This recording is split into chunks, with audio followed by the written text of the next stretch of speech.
¿Qué tal? ¿Cómo están? Muy buenas tardes. El compromiso con la democracia se ejerce de muchas formas y una de ellas será aplicada por Chile el próximo 25 de octubre y es el voto. El voto no es otra cosa que la manifestación intrínseca de la voluntad y de los anhelos personales.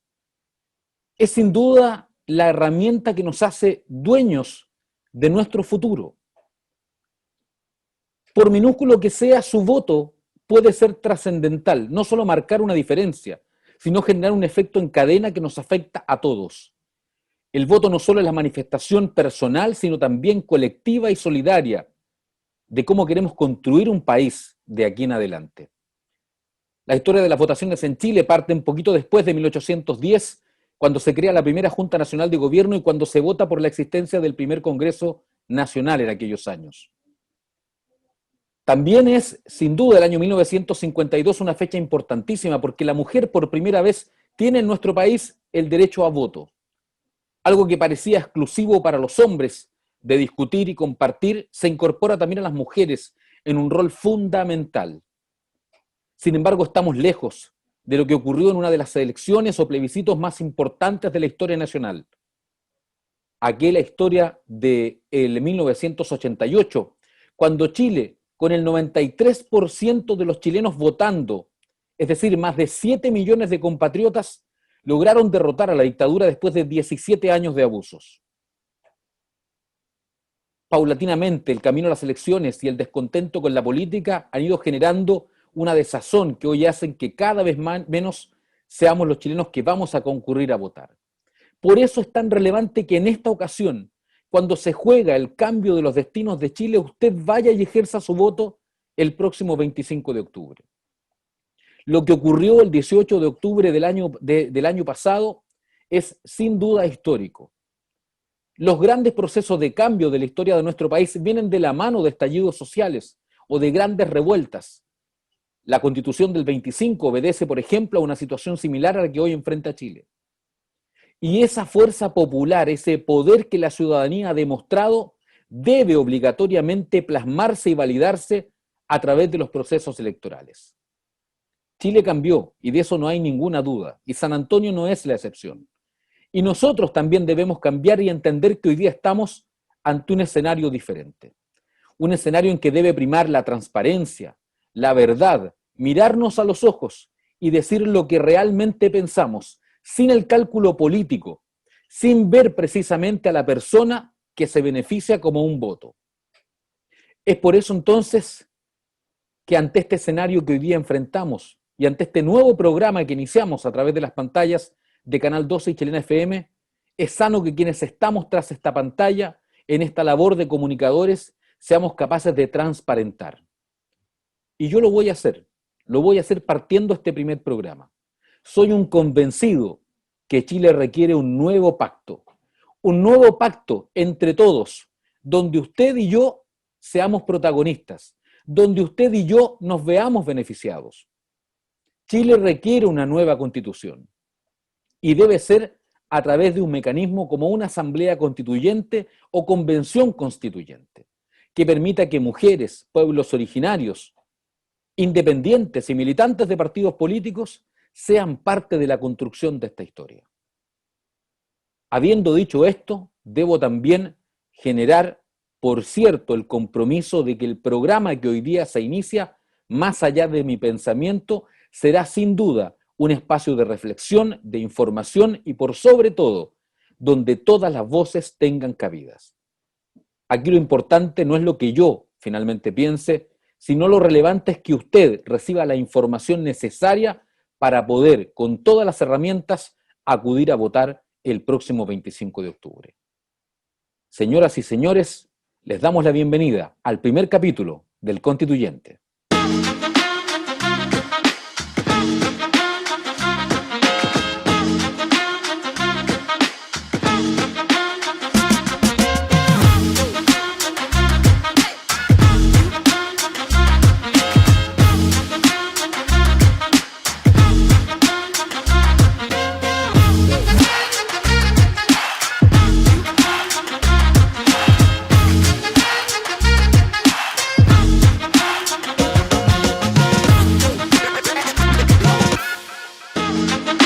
¿Cómo están? Bienvenidos al Constituyente a través de las pantallas de Canal 2, Chilena FM y todas nuestras plataformas. Les damos la bienvenida a este primer programa que hoy día iniciamos este camino con miras a las elecciones del próximo 25 de octubre, donde usted, lo más importante, debe votar informado. Por eso en este espacio abrimos precisamente nuestra pantalla, nuestras ondas radiales, para que todas las voces, la del apruebo y del rechazo, puedan manifestarse y con todas esas herramientas sobre la mesa, usted pueda tomar una buena decisión. Porque Chile enfrenta sin duda un periodo histórico a partir de estos meses. Y vamos a estar semana a semana, cada lunes a las 7:30 de la tarde, compartiendo con distintos actores del ámbito nacional y también local, aquellos que hoy día debaten en los canales de televisión abierta y en las radios y periódicos de nuestro país su pensamiento en torno a esto. Por eso el primer invitado de esta jornada del Constituyente es un abogado constitucionalista, docente y académico de la Universidad de Valparaíso.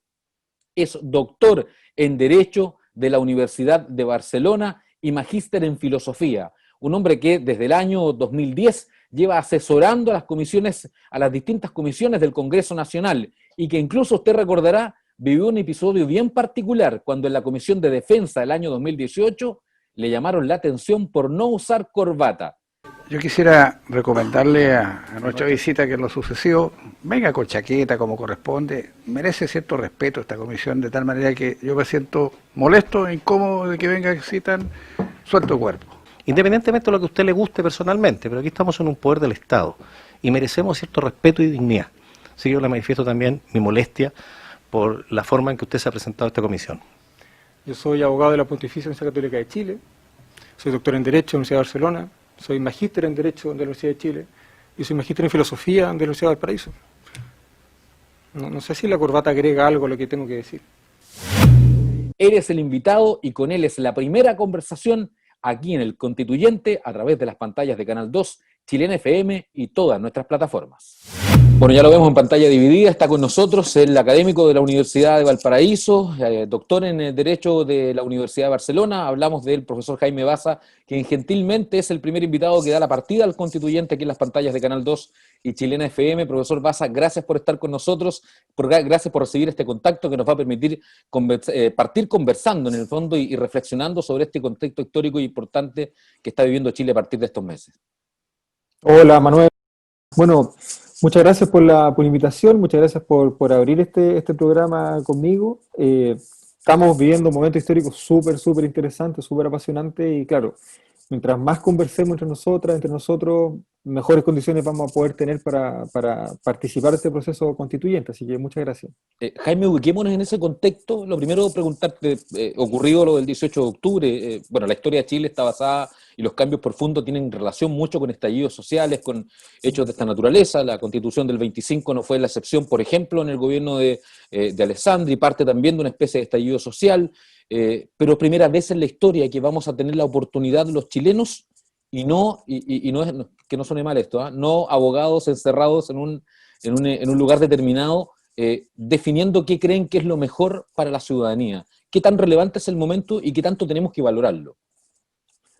Bueno, yo creo que es efectivamente como tú señalas, más allá del juicio político que podamos hacer respecto de las experiencias constituyentes anteriores, lo cierto es que la historia de Chile está marcada por una sucesión de conflictos armados, ¿verdad? Desde guerra civil, golpe de Estado, pero también represiones estatales, ¿verdad? A revueltas populares o a protestas sociales importantes, que han marcado también los procesos de redacción de los textos constitucionales. No solamente el del 80 está marcado por el golpe de Estado del 73, sino también, como tú decías, la Constitución de 1925 está marcado por dos golpes de Estado, en septiembre del 24 y en enero del 25, y la propia Constitución de 1833 también surge de el bando conservador que gana en la guerra civil de 1829, ¿verdad?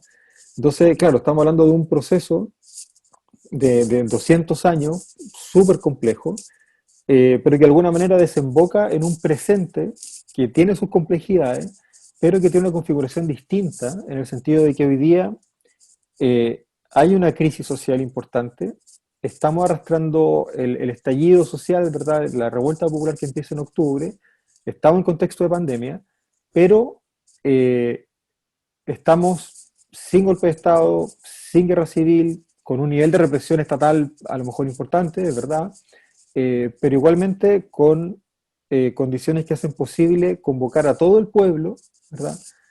No solamente a votar, sino que a participar, a deliberar, a elegir a sus representantes para la constituyente, y esas son efectivamente condiciones históricas, creo yo, muy, muy importantes, son condiciones que no hemos tenido nunca en la historia de Chile como pueblo. Entonces yo creo que el desafío es, de alguna manera, estar a la altura de esos tiempos, ¿verdad? Y poder participar de este proceso. ¿Por qué se agota, Jaime, la relación de poder o esta estructura de poder? ¿Por qué hay que cambiarla? ¿En qué momento se agota? Porque, y me hago cargo de esto con un comentario que uno escucha normalmente en la calle, lo escucha también de familiares, de amigos, incluso de autoridades públicas. Es decir, ¿en qué momento hacemos el clic entre el estallido social y una nueva constitución? Porque si fuera por mejorarla, ya hemos visto que a través de la presión popular, por ejemplo, se tocaron las AFP que durante 30 años, 40 años no se habían tocado, y se logra hoy día que la gente está retirando el 10% de sus fondos de pensiones. Mira, yo tengo una teoría al respecto, no, más que una teoría, una intuición.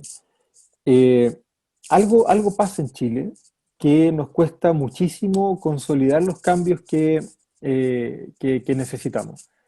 Yo creo que aquí podemos sacar un montón de ejemplos. Aprobar la ley de divorcio costó muchos años. Aprobar la igualdad jurídica entre hijos e hijas nacidas dentro o fuera del matrimonio costó muchísimos años. Hay instituciones en la Constitución del 25 que nunca se implementaron. Nunca se implementaron. Y por ejemplo, desde el 90 venimos conversando muchas reformas necesarias, reformas importantes, reformas estructurales que no se han implementado. Desde, no sé, la institución del defensor del pueblo, que es una cuestión que se ha conversado largamente, que incluso durante el gobierno de Ricardo Lagos, si no me equivoco, hubo un defensor del pueblo nominal que nunca se implementó, nunca se consolidó, hasta, no sé, el mejoramiento del sistema de concesiones, ¿verdad? El mejoramiento del sistema de salud, etcétera, etcétera. Entonces, algo pasa con nuestra cultura política, que hay decisiones que se tardan muchísimos años en tomar, se tardan muchísimos años más en implementar, ¿verdad? Generando esta idea de que lo transitorio termina siendo permanente, ¿verdad? Que algo que hemos escuchado muchas veces, que yo por lo menos que crecí en los 80, es una cuestión que escuchamos sistemáticamente. Lo provisorio termina siendo para siempre. Y el problema es que en ese contexto hay que tener presente que el estallido social de octubre no es espontáneo en el sentido de que en el sentido de que antes del 18 de octubre haya habido una tasa de leche, ¿verdad? Chile siempre ha sido un país con mucha movilización social. Hay estudios súper interesantes que lo muestran. No sé, estoy pensando en el COES, ¿verdad? En el Centro de Estudios del Conflicto y Cohesión Social. Hay muchos conflictos que se han venido sucediendo en el último tiempo, en los últimos 10 o 20 años, que levantan demandas sociales importantes y que no tienen respuesta. La demanda, por ejemplo, en torno a la precariedad estructural del sistema de salud, es una demanda que se viene levantando desde la Confusam, desde los gremios de médicos, desde los gremios de enfermeros y enfermeras, desde, qué sé yo, los propios enfermos que se han organizado, me acuerdo ahora de la ley Ricardo Soto, y toda una construcción constante y permanente de movilización social da la impresión de que queda en nada.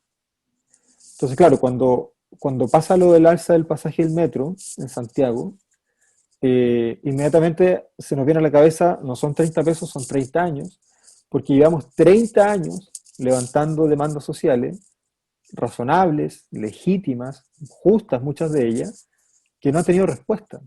Entonces, claro, lo que termina pasando es que en octubre, como que confluyen muchas demandas sociales juntas, salud, educación, trabajo, agua, vivienda, seguridad social, pueblos originarios, igualdad ante la ley entre hombres y mujeres, diversidad sexual, etcétera, etcétera, y todas ellas se encuentran en la calle y se dan cuenta de que todas sus demandas, que han estado abiertas durante, no sé, 10, 20 o 30 años o más, siguen estando abiertas y no tienen solución.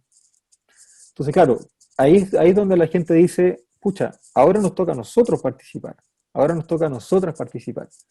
Porque si llevamos tanto tiempo levantando demandas y nadie nos escucha, pareciera que hay un problema con la representación, entonces ahora nos toca participación. Y por eso yo creo que es tan interesante notar la diferencia entre este proceso constituyente y los anteriores, ¿verdad? Porque aquí el eje está no en la participación de tipo consulta, sino que en la participación de tipo decisión. La gente quiere sentarse a la mesa y decidir. Jaime, ¿y la deslegitimación de la clase política obedece a qué? ¿A que durante estos 30, 40 años no hubo herramientas constitucionales para responder esas demandas sociales? ¿O derechamente aquí la relación de poder entre la ciudadanía y la política no dio resultado o no dio el ancho definitivamente? Yo creo que hay dos cosas importantes, ¿eh? La primera es que efectivamente hay un diseño constitucional que heredamos de la dictadura que ha hecho muy difícil que la política institucional logre impulsar cambios transformadores de verdad, ¿cierto? Ahí están los famosos enclaves autoritarios que les llamamos en los 90, las trampas de la Constitución que se han identificado en el último tiempo. El Tribunal Constitucional hoy día, Claro, el Tribunal Constitucional, las leyes orgánico-constitucionales, el sistema binominal hasta el año 2017, ¿verdad? Entonces ahí hay una cuestión que creo que es importante, que afecta la forma en que institucionalmente la institucionalidad política logra representar la voluntad popular. Pero yo creo que hay un segundo elemento que también es importante, que puede ser más importante incluso, y es que a pesar de que las formas institucionales para el ejercicio de la acción política han estado teñidas y condicionadas por las definiciones políticas que la dictadura puso en la Constitución, a eso hay que sumar que las prácticas políticas propiamente tales, las prácticas políticas que llevaron adelante los representantes, corrompieron los modos de la representación. O sea, aquí ha habido una corrupción, pero no una corrupción en el sentido, digamos, tradicional de la palabra, de que vino alguien con el maletín lleno de dinero y lo puso encima de la mesa. Hay una corrupción en los modos de representación que han, de alguna manera, impedido que la voluntad popular llegue desde la base social hasta la institucionalidad donde esa voz tiene que ser representada. Por eso, la crisis de legitimidad afecta no solamente al diseño constitucional, que es una parte importante de la crisis de legitimidad, sino que afecta también a las prácticas institucionales. Porque si fuera solo una cuestión de diseño, eventualmente con un par de reformas sería suficiente para dar paso a una nueva constitución. Pero como el problema también son las prácticas, ¿verdad? Las prácticas de representación que no han logrado garantizar esa forma de representación efectiva, la solución parece ser ahora complementar esa representación con participación, con la participación del pueblo. Por eso son dos, creo yo, elementos que se debieran interpretar o se debieran considerar de manera conjunta, de modo tal de que las reformas en los dispositivos, ¿verdad?, en las normas constitucionales, vaya acompañada de un cambio también en los modos de representación, en las prácticas políticas. ahora, ¿por qué el cambio a la Constitución? ¿Por qué el cambio a la Constitución es la solución? ¿Cómo valoramos, cómo definimos a la gente que nos está viendo hoy día lo que regula y lo que es finalmente esta Constitución?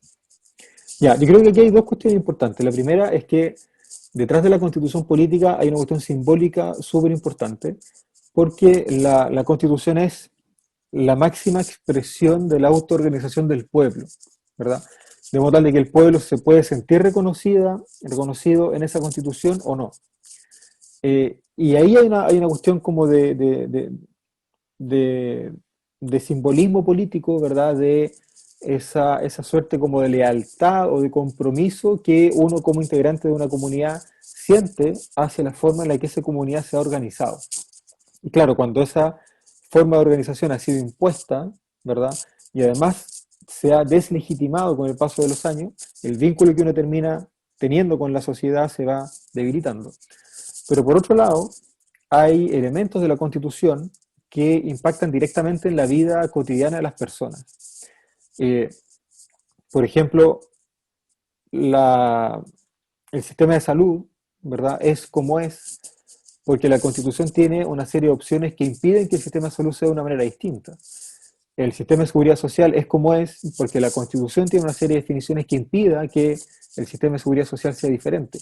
Y lo mismo ocurre con el trabajo, con la forma en que se aprovecha el agua, con la explotación de los recursos naturales y la depredación del medio ambiente.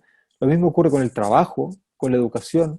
Entonces, estamos en presencia de una norma, que es la Constitución, que si bien no tiene una varita mágica, ¿verdad?, para solucionarnos la vida a todas las personas inmediatamente, eso evidentemente no es verdad, sí incide de manera muy directa en la forma en que todo el resto del ordenamiento jurídico configura nuestra cotidianidad.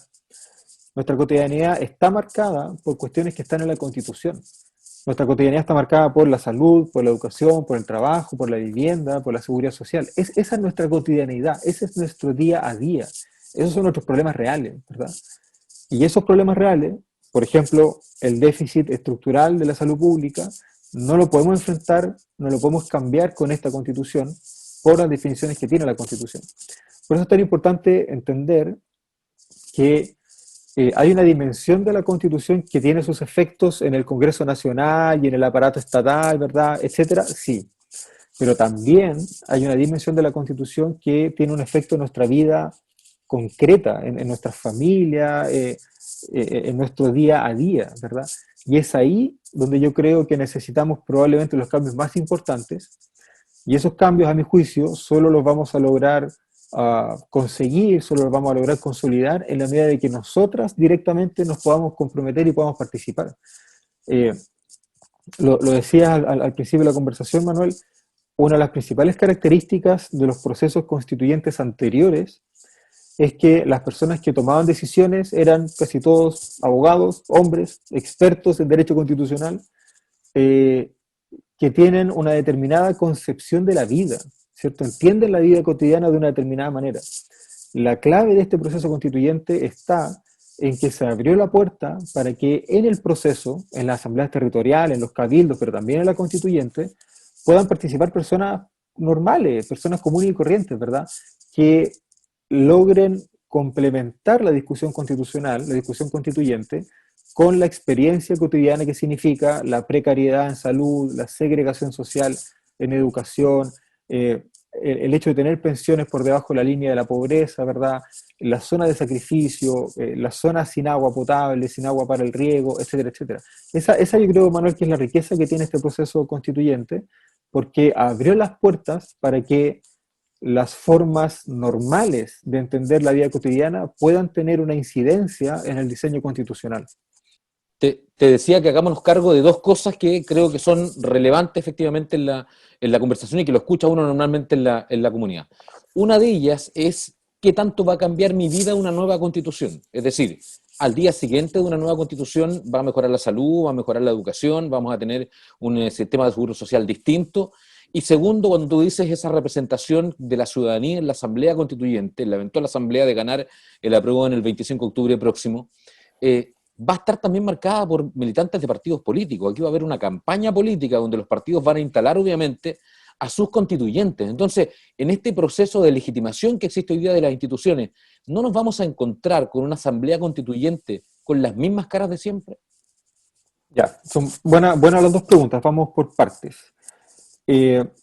Lo primero, en cuanto a la primera pregunta, es que efectivamente, una vez redactada la nueva Constitución, la vida no va a cambiar radicalmente de un día para otro, ¿verdad? Y eso yo creo que es súper importante que todas y todos lo tengamos claro.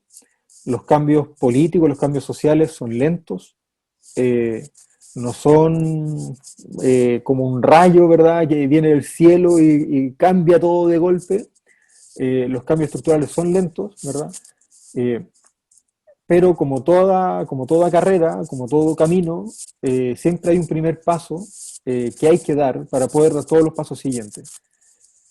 Claro, yo no creo que el primer paso sea cambiar la Constitución, yo creo que el primer paso nosotras y nosotros ya lo dimos, ¿verdad? Pero dentro de ese camino hay un paso que es fundamental efectivamente, que es tener una Constitución distinta.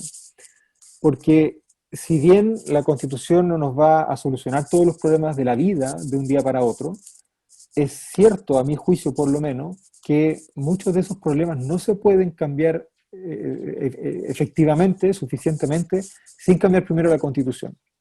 Lo digo de otra manera. no podemos tener otro sistema de seguridad social con esta constitución. Entonces, claro, la nueva constitución no va a contemplar el detalle del nuevo sistema de seguridad social, pero sí va a tener elementos distintos de los actuales en la constitución que nos van a permitir luego, a través de la ley, diseñar un sistema de seguridad social distinto. Y ahí es súper importante entender que el derecho, el ordenamiento jurídico funciona como en etapas, como en escalones, ¿verdad? Y el primero importante es la Constitución, y de ahí para abajo vienen todos los demás, de manera como que se van sucediendo unos a otros, de modo tal de que el segundo escaño uno lo puede cambiar en la medida que haya cambiado primero el de más arriba. Entonces, para cambiar la ley de seguridad social, por ejemplo, el decreto de ley donde está la AFP, primero hay que cambiar la Constitución. Eso es importante tenerlo presente. Primero, para que todas y todos moveremos las expectativas de que esto no va a cambiar la vida radicalmente de un día para otro. Y segundo, de que tengamos la conciencia de que como este es un proceso largo, un proceso político y de cambios sociales, ¿verdad?, de largo aliento, para que esto funcione, la participación ciudadana es clave. Lo digo de otra manera, no nos podemos volver a quedar en la casa después del plebiscito. O sea, no podemos repetir los errores que como pueblo cometimos en los 90. Sean cuales sean los juicios que tengamos respecto de esos errores. La movilización social de los 80 y de los 90 es distinta, está mediada por el plebiscito, algo pasó ahí. Bueno, ese algo que pasó no lo podemos volver a repetir. Hay cambios constitucionales importantes que no nos van a cambiar la vida de un día para otro, pero que nos obligan a mantener la movilización y nos obligan a mantener la preocupación sobre los procesos políticos que siguen, porque después de la Constitución viene la ley de AFP, el régimen de agua, la ley del medio ambiente y un largo etcétera. Y en segundo lugar, la segunda pregunta que me hace Manuel forma parte de alguna manera de la misma primera pregunta. Los partidos políticos son una pieza fundamental para el funcionamiento del sistema democrático. No son la única pieza fundamental, pero son una de las piezas fundamentales. ¿Por qué? Porque los partidos políticos cumplen una función de mediar entre las bases sociales de formación de la voluntad popular y la representación de esa voluntad popular en las instituciones. Entonces los partidos políticos como que cumplen esa función de anclaje, ¿verdad? Como el eslabón que junta dos cadenas distintas. El problema es que nuestros partidos políticos han estado funcionando mal hace mucho tiempo. Han subvertido el sentido de las instituciones, muchas veces priorizando el interés privado por sobre el interés general. No todos los partidos por igual, no todos los militantes de partidos por igual, no todas las autoridades de partidos políticos por igual, pero tenemos que hacernos cargo de que hoy día los partidos políticos, genéricamente, están en una crisis de legitimidad importante, y eso se responde, se explica, un poco lo conversamos hace poco con Manuel también, por las prácticas políticas que se han desarrollado en el último tiempo. Entonces, claro, ahora que se abre un ciclo de participación política distinto, nuevo, los partidos políticos van a cumplir una función importante igualmente. La clave está en que de nosotras y nosotros depende que esos partidos políticos efectivamente cumplan con el deber de representación de los intereses generales y no se termine corrompiendo de nuevo esta representación política donde las instituciones terminan siendo utilizadas para proteger intereses privados, particulares, y no para proteger el interés general. Yo lo que he estado viendo por lo menos de las discusiones en asambleas, ¿verdad? Pero también en la conversación que se está dando en los partidos políticos, que hay un desafío de lado y lado muy importante de articular una transformación política donde participen los partidos políticos, pero con una presencia importante, fiscalizadora, ¿verdad?, del mundo independiente, de modo tal de que se pueda reconstruir esa trenza entre movimientos sociales, organizaciones de base y partidos políticos que permitan también legitimar el funcionamiento del aparato estatal. Tenemos un espacio de poder ganado, lo dijiste tú y eso está claro, a raíz de lo que pasó el 18 de octubre con este estallido social que moviliza a millones de chilenos a lo largo de todo el país. ¿Qué hacemos hoy día con ese espacio ganado? por ejemplo, en esta deslegitimación de los partidos políticos, ¿debiéramos, por ejemplo, militar en partidos políticos, cambiarlos desde adentro? ¿Debiéramos tener una actitud hoy día diferente en torno a la política? Porque lo primero que la gente tacha es decir, no, es que yo no quiero nada con la política. Los partidos políticos tienen un rol importante que cumplir, pero yo creo que también depende un poco de nosotras y de nosotros que ese rol se cumpla de manera efectiva. Ahora, en cualquier caso, hay varias estrategias posibles, hay varias estrategias que yo creo que son complementarias y que debiéramos tratar de analizar ese desafío de una manera compuesta, ¿verdad? Hay estrategias razonables que significará empujar la transformación de los partidos políticos por dentro. Yo no soy quien para juzgar a quienes deciden que ese es un buen camino. Hay buenas alternativas y hay buenas razones también para empujar el fortalecimiento de la política desde las bases sociales, desde las organizaciones. Hay buenas razones también para empujar cambios desde la militancia social, ¿verdad? Desde el mundo independiente, desde el trabajo en los gremios profesionales, desde la actividad académica. Y todas esas formas de acción deberán ser complementarias, ¿verdad? Y entender que ninguna de ellas por sí sola va a tener el poder suficiente para materializar los cambios que el país necesita.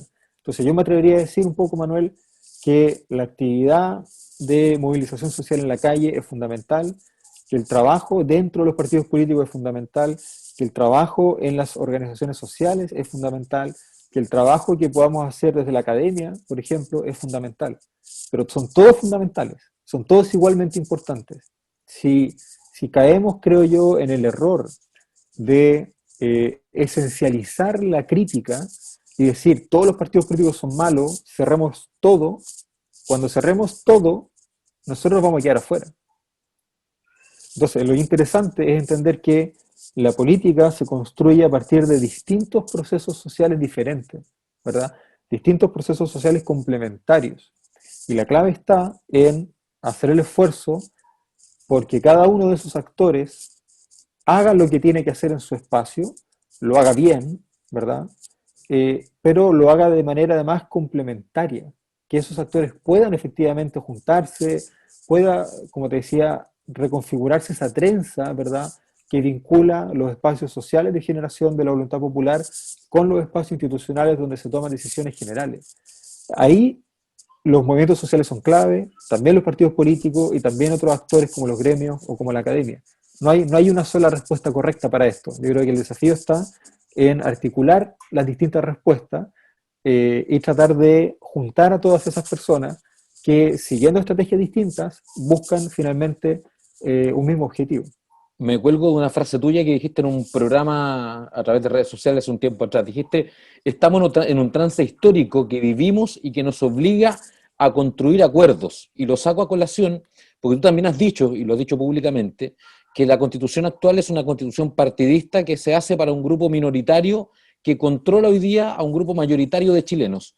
Entonces mi pregunta es, ¿cómo aseguramos que en esta nueva construcción, en el hipotético volvemos a que gane la prueba y se desarrolle la Asamblea Constituyente, en este hipotético, ¿cómo generamos una construcción que verdaderamente nos identifique a todos con este nuevo pacto y que no termine siendo también una dictadura de las mayorías?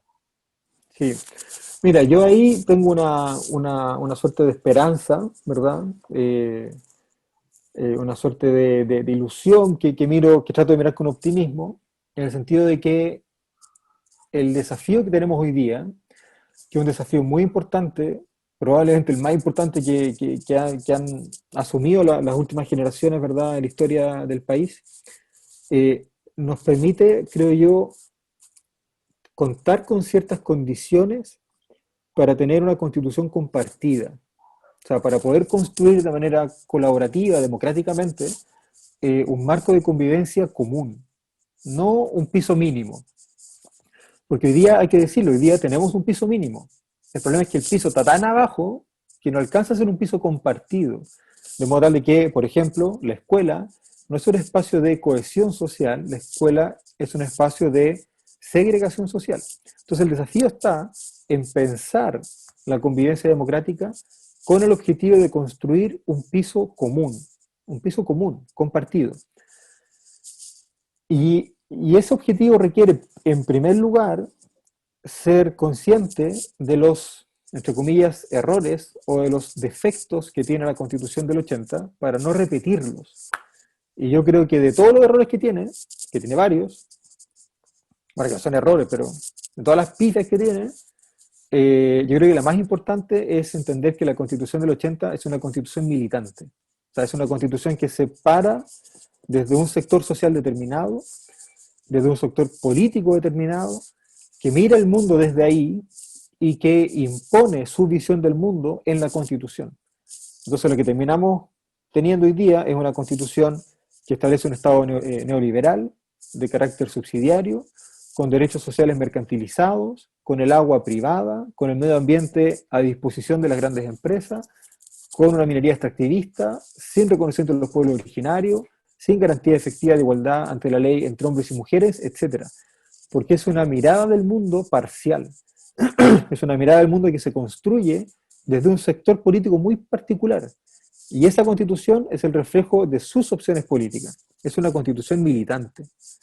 El desafío para este proceso constituyente, creo yo, es que la nueva constitución no sea una constitución militante, que sea una constitución que responda a la crisis del presente, efectivamente, que responda al problema de concentración del poder, que responda a la desprotección de los derechos fundamentales, que responda a las demandas sociales que se han levantado en el último tiempo, pero que sea capaz de construir un piso constitucional común, un piso constitucional compartido, muy especialmente para que los espacios sociales de los cuales nosotras participamos, por ejemplo, salud, educación, trabajo, sean espacios de cohesión social, de integración social y no de segregación. Porque claro, mucho se ha hablado desde el 18 de octubre de la paz social. Y la paz social no se rompe con una protesta. La paz social se rompe con la desigualdad. Esta Constitución no garantiza paz social.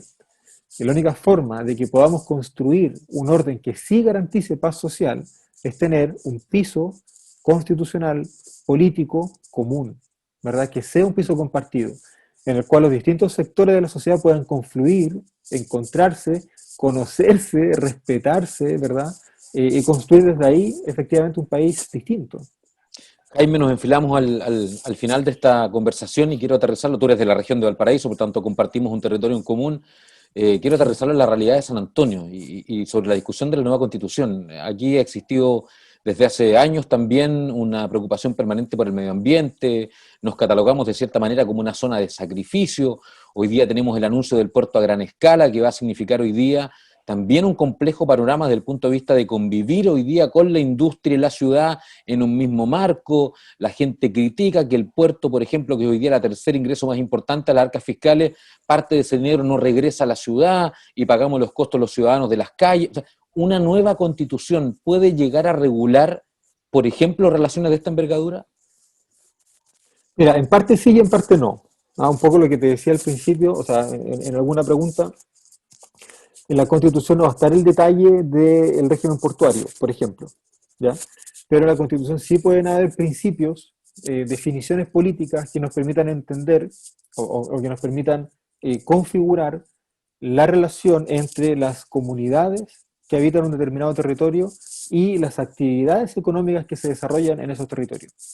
Mira, siguiendo con los ejemplos de la región, la gente de Quintero Puchuncaví no tiene voz en el ordenamiento territorial de la región, de su propia comuna.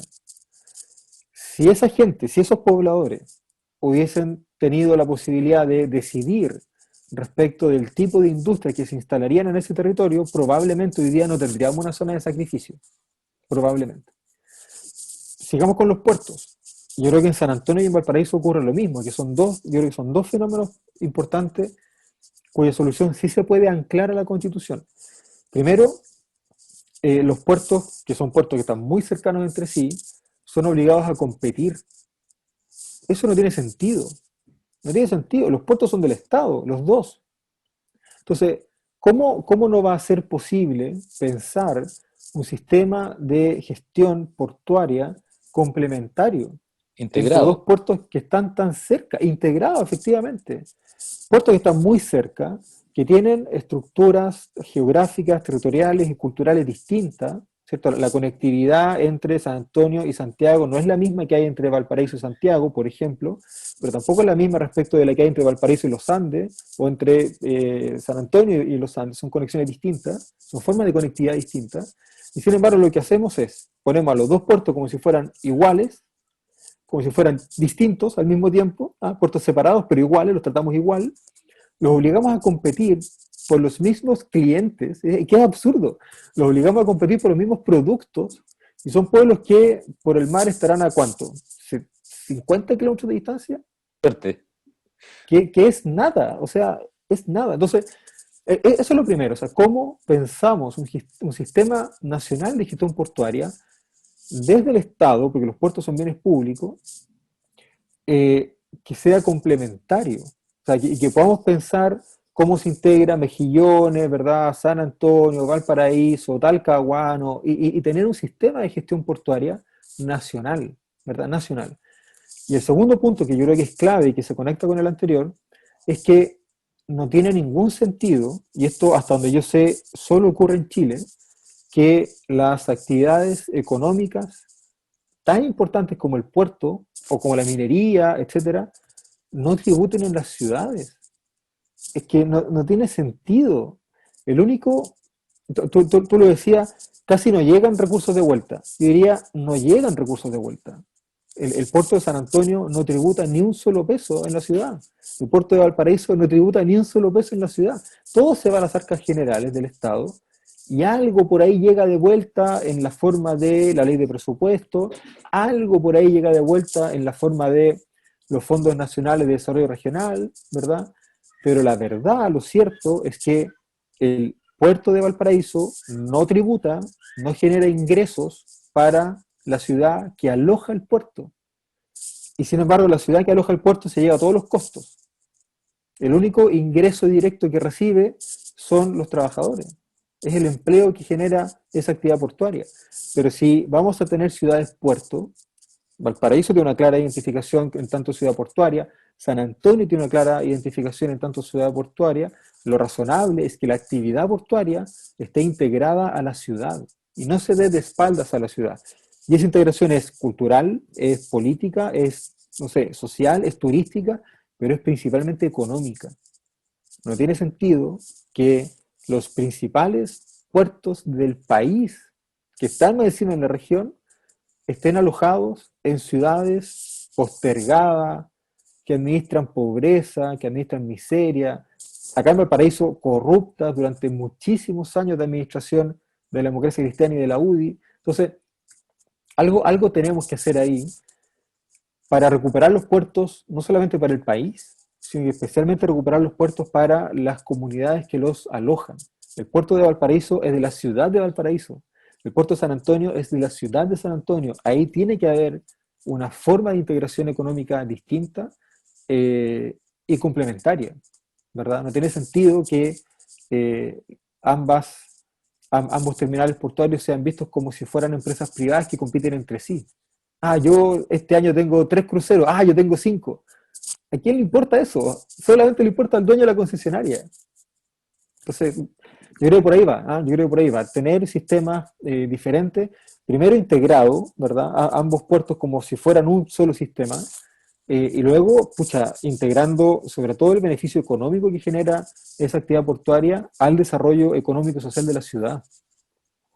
Jaime Baza, abogado de la Universidad de Valparaíso, es doctor en Derecho de la Universidad de Barcelona. Eternamente agradecido, Jaime, por este contacto, esta conversación. Te quiero dejar unos minutos finales de reflexión y yo creo que la tarea, tú lo dijiste, está primeramente en ir a votar el próximo 25 de octubre. Yo creo que ese es el primer compromiso, independiente de nuestra opinión, para que esto funcione y resulte y podamos construir un Chile distinto.